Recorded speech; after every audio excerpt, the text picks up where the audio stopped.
Hey, everybody. It is Erik J. Olson, your host for the Managing Partners podcast. In this podcast series, we interview managing partners to find out what they're doing to run their firms, to grow their firms, and to keep their case pipeline full. We usually have a managing partner on, but today we don't. We have Gary Sarner. Hey, Gary. Good morning. How are you? Erik J. Olson. Jay. See, you gotta brand yourself. I had to throw that J in a couple years ago because there are way too many Erik Olsons running around. I needed to be just a little different. So, yeah, you could probably appreciate that from a marketing standpoint. So Gary, you are not a managing partner. What are you doing on this podcast? Who are you and what do you do? So I am the radio guy at ROI 360 Plus. Started the agency about 18 months ago after 35 years in radio. And I managed, I sold, I worked with all types of clients. But I fell into the legal field about 10 years ago with a small firm in South Florida that now is a $100 million juggernaut in the state of Florida. And I just fell in love with the legal business and the passion to help people. And no, I don't help individuals when they get hurt. But boy, do we help law firms so they help lots and lots and lots of people. That's fantastic. So how did you get into this niche, which we're also, Ray Digital, we're also in this niche, but how did you end up working with law firms? So when I opened the agency in March of 21, I was going to be a regular traditional advertising agency, expecting to work with car dealers and retail and doctors and the one law firm that I had, Anna Jar & Levine, here in South Florida. And I knew Alex Valencia, who did the content for Anna Jar & Levine. And he says, you need to go to this National Trial Lawyers Conference. I'm like, what the hell is that? I have no idea. This is not anything I know about. Yeah. But I bought a ticket, and my better half says to me, what are you going to do there? You don't know anybody. How are you going to separate yourself and meet people? I'm going to sit at the bar, buy seltzer, drink seltzer water, and buy everybody tequila. She goes, you're a schmuck. Come with me. And she took me to this store to buy the Loud Crazy shirts. And if you know me and you follow me on Instagram, you see that I wear the wildest, craziest shirts. And she says, you're going to buy these 9 shirts and you're going to change 3 times a day. I was like, that's stupid. Well, guess what? The second day of National Trial Lawyers in 2021, I was known as the loud shirt guy. By the end of the third day, I was the radio guy. Now, almost 2 years later, I actually am called Gary, the radio expert. And very fortunate to work with 17 firms across the country in major markets and amazing people who help tons and tons and tons of people who were injured and actually need help. And that's just what I love. And I fell in love with it. And my friend Chris Dreyer wrote the book, Niching Down. And I did it by not knowing. And that's all I do now is personal injury law work or mass tort work in the radio field with a sliver of TV thrown in. Yeah, no, that's great. Like niching makes a whole lot of sense. And then the things like the loud shirt, being the loud shirt guy, that makes a ton of sense. Like you have to do something to differentiate yourself. If you were just the normal Gary at various industry conferences, you're not going to stand out. You may get a little bit of work from here. You may get a little bit of work from there. But, I think it's a very valuable lesson in business, and this could be applied to law firms as well, and certainly to the managing partners that are listening, is that it really benefits a business, and a law firm is no different, to niche. You become experts in that specialization, and people seek you out for that specialization. And when they come across you, your marketing message needs to be on point. right? And so if you have a niche and you say you have that niche and someone's looking for that niche, then it's a natural fit. So yeah, do something to stand out, niche so that when people come across you, they remember you. You're the loud shirt guy, or that guy that has the J in between his first and last name. Something, right? Something so that they remember you, but then also something so that it's very clear you're the perfect solution for the problem they're trying to solve. And they all have the same problem. They want more cases. They want to help more people. And, something that I've said for many, many years is marketing campaigns are measured in years, not weeks or months. And it's a hard thing for many, forget lawyers, but business owners to understand. Rome wasn't built in a day. The best brands in the world might not actually be the best at what they do, but for one thing is for sure, they are the best marketers in what they're selling or doing. Because I love it. That's great. So speaking of marketing, you definitely have what I would say is a different marketing strategy that I've seen employed with other, by other marketers. So you've mentioned already conferences. You mentioned Instagram. It sounds like those are the two big tactics that you use. And by the way, I found out about you somehow through Instagram, and I started to follow you, and then we started to chat. How did you come to the conclusion that those were, I assume, those are the two big pillars of your marketing strategy, and how did you come to that conclusion? So I went to NTL in 2021, and I met a ton of people. And I got names, I got phone numbers, I had cells, but nobody really knew me. So I'm texting, I'm calling, I'm emailing. I'm pretty resourceful. I got a bunch of email addresses at the conference from other people, and nobody's responding. I'm like, Jesus, this is hard. Well, sales is hard. Yeah. But you have to connect with somebody, and you have to make a personal connection. And I don't know that I was the biggest Instagrammer in the world. I was on it. I did a lot more Facebook personal stuff. And I said, you know what? Let me see if I could follow every law firm that I could find on Instagram. And I did. I just started following anything that was open. Then I started looking for the principals. Sometimes it was the name of the firm. Sometimes you had to dig a little deeper. Start following those people where it was open. Some of them have it blocked. So now you got to start engaging. So what is engagement? You can't just like something.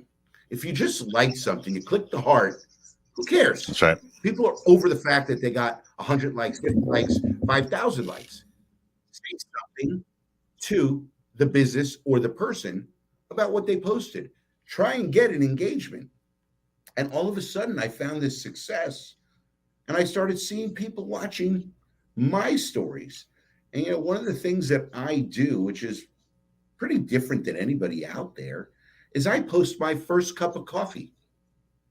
Probably 90% of the time. I forget sometimes. But it could be anywhere from 2:45 a.m. to 5:45 a.m. because I get up early and I start going early. Because once the day starts, dealing with 17 law firms right now, and even with the help that I have, people want to speak to me. And then I'm dealing with over 270 radio stations across the country to make sure that everybody's campaigns are spot on every single day. So Instagram, I think, was the greatest thing that ever happened for my business to connect. It's still about people and building a relationship, building a rapport, building trust. And then also one thing that really matters. I do radio better than anybody else in the United States. And I'm grateful for that. I put a lot of work into that. So on Instagram, I agree.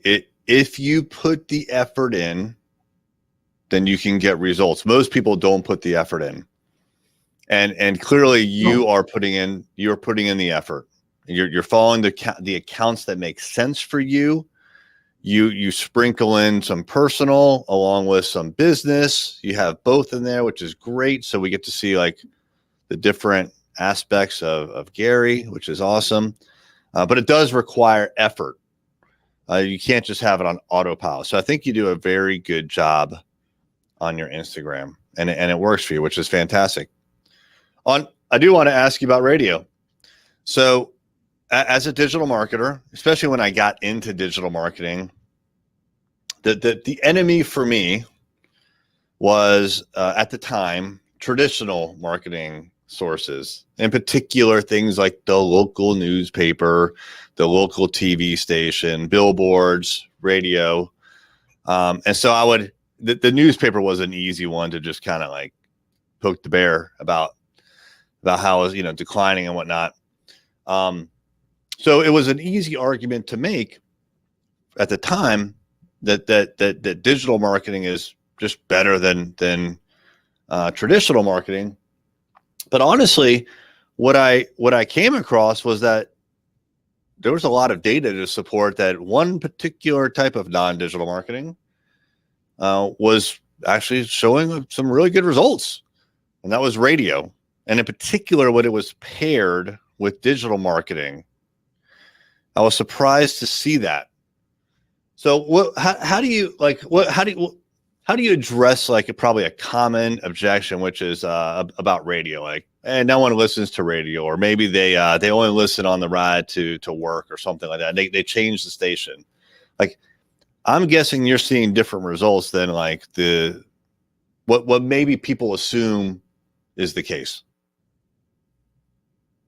So, let's stick to legal and the people that we deal with who are principals of law firms. They generally say, I don't listen to the radio.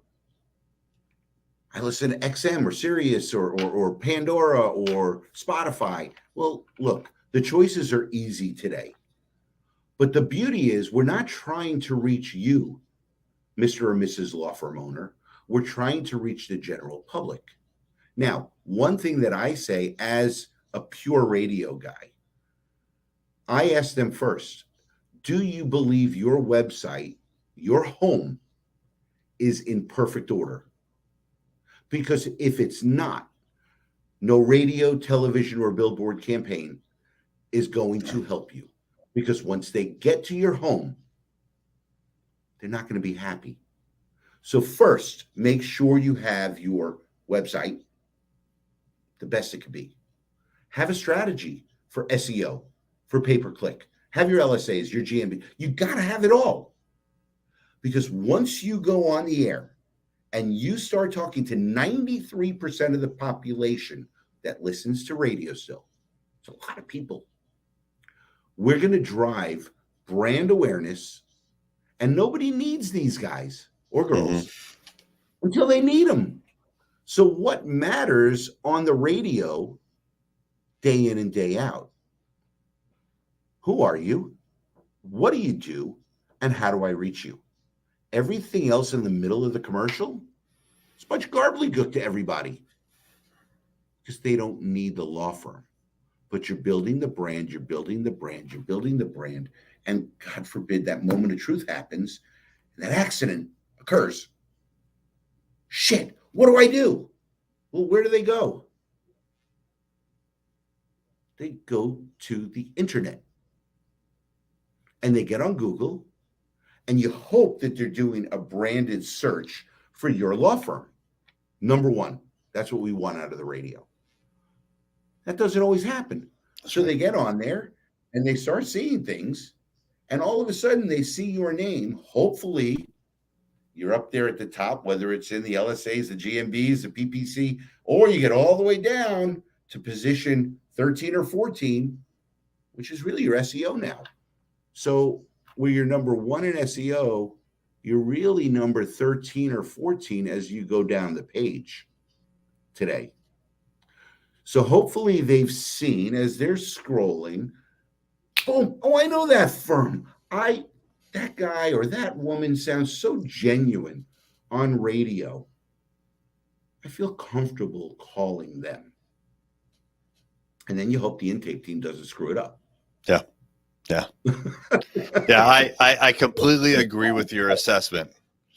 Well, completely. So I have a personal injury lawyer who does a ton of billboards in addition to a ton of SEO.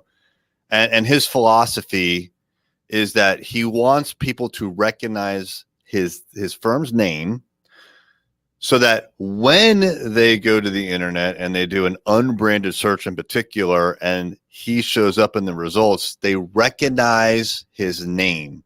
He doesn't have to educate them at that point as to who he is, and they'll click through and they'll go to his website. And so that's his entire goal, is just to get some brand name recognition so that when they go to Google, they'll click through. They're more likely to click through. The branded search, super fantastic. If Erik and Gary had a law firm called Erik and Gary's Law Firm, we want them to search for Erik and Gary's Law Firm. If that happens, then they're just trying to find our URL. They don't know what the domain name is, our website address is. So they just need to find that in Google. That's kind of a layup. That's a gimme. That's a good one. But if you can create that branded search from something like radio, fantastic. Well, some of the names of law firms are very difficult to say, let alone spell. So I highly recommend that any law firm that is doing traditional marketing, radio, TV, billboards, you have to have a great phone number. And more importantly, today, you have to have an easy URL to be remembered. Because if I were to ask you right now, do you remember your phone number in the house you grew up in? Do you know it still? Absolutely not. You don't. I don't know my old phone number. I don't know anyone's phone number at this point, except for the office number and my own personal cell phone, and all other numbers from the past have been purged. But to your point, you only remember a few things that are cryptic like that. But people remember from the past when we didn't have this. Yeah. Hi, Jenna. So when I ask that question, I generally get the response, yes, the number was 404-394-5414. That was my number as a child growing up. Now, the only numbers I know today are my better half and my 4 kids. Other than that, I don't know a number because I could go like this. Mm-hmm. But God forbid an emergency, and I didn't have my phone, who the hell am I going to tell the number of? So you say you don't remember any but yours. You might want to learn somebody else's, just in case. But so when you do the URL, it's really easy. Erik and Gary Law Firm, that's hard. But if it was eglaw.com, available, accessible to buy, now all of a sudden in your traditional marketing, you're giving the public an easy way to find you. But if you had the phone number 305-265-1274, who the hell's going to remember that? Yeah. No, we want the 1-800-EG-LAW. But, Paul Faust would figure out how to get the number. But it's so important in marketing, if you're going to go outside of digital and you're going to build a brand, that you make it easy for the people that live in your market to know how to find you. Because if you think they're just going to pick up the phone like in 1984, when there were 3 guys max advertising in legal in a market, you've got 150 law firms that are vying for 2% of the people that get hurt. You better be good at what you do. You better hire the right professionals in the digital space, the radio, TV, billboard space, because you've got to beat your competition to get more of your share of voice than the others. And that share of voice is on Google, it's on the radio, it's on TV, it's on the billboards. You can't drive down the highway now without seeing a legal billboard. They're probably 40 to 50% of all billboards in most markets now. Mm-hmm. Yeah. It's confusing. Very. I think that's a really good tip about what I would call the vanity URL, something that's easy to remember, easy to communicate to someone, easy to spell. I've made that mistake before where I've had URLs, domain names, where I would even forget the order of some of the letters. That's not a good thing. So it's got to be super simple to communicate and for someone to remember and use. But speaking of which, I do have a question for you about what you put into these radio ads as far as a call to action. Sometimes I hear domain names. Sometimes I hear phone numbers. What are your thoughts on those two different kinds of calls to action? They're both very good. It depends on the brand and how long they have marketed what they have. So generally, when I pick up a new law firm, they've pretty much marketed in the past. So they've used their phone number or they've used their URL. Generally, we'll stick with that. But when it's somebody new, if you don't have a really, really easy number, I want to find the easiest URL, because back to, we don't remember phone numbers, but we can remember something easy like the MVP.com, getgym.com, toplaw.com. Those are easy. And you brand those. In South Florida with Anajar and Levine and throughout the state, their URL is anajarlevine.com. Nobody could spell it, but they've branded 1-800-747-FREE for 17 years. So yes, on the TV and on the digital dashboard in the cars, it says Anajar and Levine. It says what they do, they're accident attorneys. And then it's 1-800-747-FREE. That's the branding that they've done. You can't undo 17 years of success. But if a brand new law firm came in and it was the Erik and Gary law firm, I would sit and say, I would go with eglaw.com immediately, because when people hear it over and over and over and over and over again, and my clients, when they're on the radio a minimum of 24 times per day, per station that they are on. We pound it into significant. Well, good. Well, Gary, we've had some technical interruptions here. I appreciate your patience, especially if I was cutting out on you. But I think we got a really good conversation going. And if someone wants to continue that conversation with you directly, what is a good way for them to get in touch with you? 3 ways. My cell phone, 954-560-6371. Not a vanity. I need to change that. But really on Instagram is the best way to find me. ROI360PLUS on Instagram. Or me, Gary Sarner. I pride myself in being the most responsive person in the business. So if you reach out to me, if I'm not sleeping and my eyes are open, I'm responding to you, and I welcome it. And Erik, thank you so much for having me. This was fun. Oh, cool. Thanks for making the time. I appreciate it. And I'll see you at one of these conferences. We're going to talk about a list, because I go to a lot and I've got some of my favorites. Good. All right. Stay tuned.